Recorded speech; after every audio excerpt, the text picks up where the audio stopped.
So here we have the Ford Kuga ST line on a 69 plate. I'm going to start off by showing you around the outside of the car, and then we'll hop in and run through some controls on the inside. But from the outside, you can see it's a 5-door car with alloy wheels and tinted windows. Let's start off inside the boot and then work our way around the rest of the car from there. So as we approach the boot, you can see we have reversing sensors, plenty of boot space as well, along with that 60-40 split folding rear seat. And then underneath this boot section, we have a space saver spare wheel.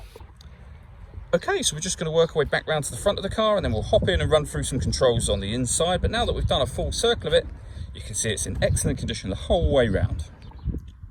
Just briefly before we climb in, I think it's well worth seeing the interior from this exterior point of view. There's plenty to run through on the dashboard, so let's hop in and we'll do that now.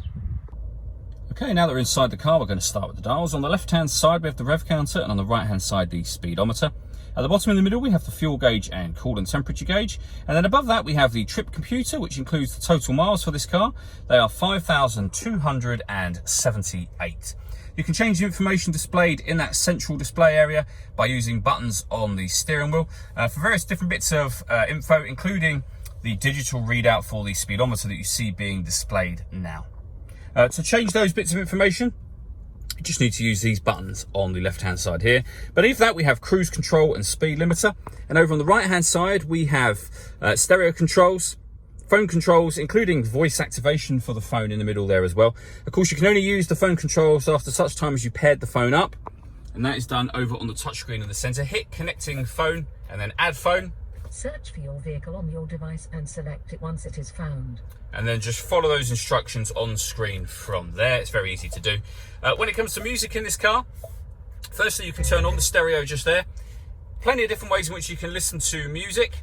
They are all available just here. So you can see we have AM, FM and DAB radio, as well as a CD player.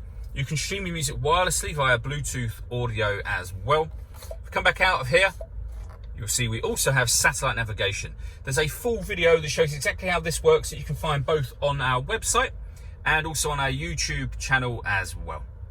Working our way down, we have dual zone climate control, so you can adjust the passenger and driver temperatures, the fan speed up and down. You can determine where you'd like the air to be distributed. When you're happy with those settings, this button turns the air conditioning off in this case, or back on again.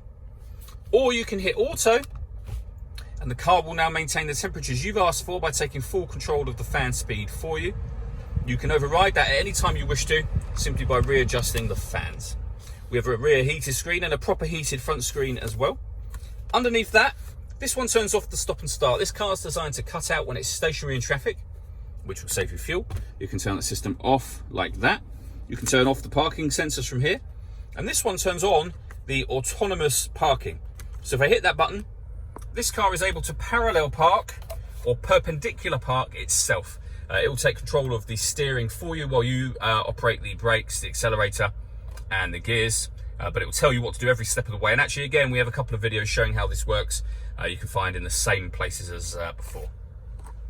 We then have a 6-speed manual gearbox, a 12-volt charging socket and electronic handbrake, and a full-size panoramic glass sunroof. So at the moment, the sun blind here is closed. We have a button here, press that once and it'll open just under halfway and stop. Press it again and that will now open all the way to the back of the rear seats. And you can leave it like that, obviously, that will let in all this extra light, or the front section will slide open as a proper sunroof if you wish to do that. All that leaves me to say is thank you for taking the time to watch this video. If you'd like to come and see the car in person and have a test drive, please feel free to call any of our MJA sites. We'd love to hear from you soon.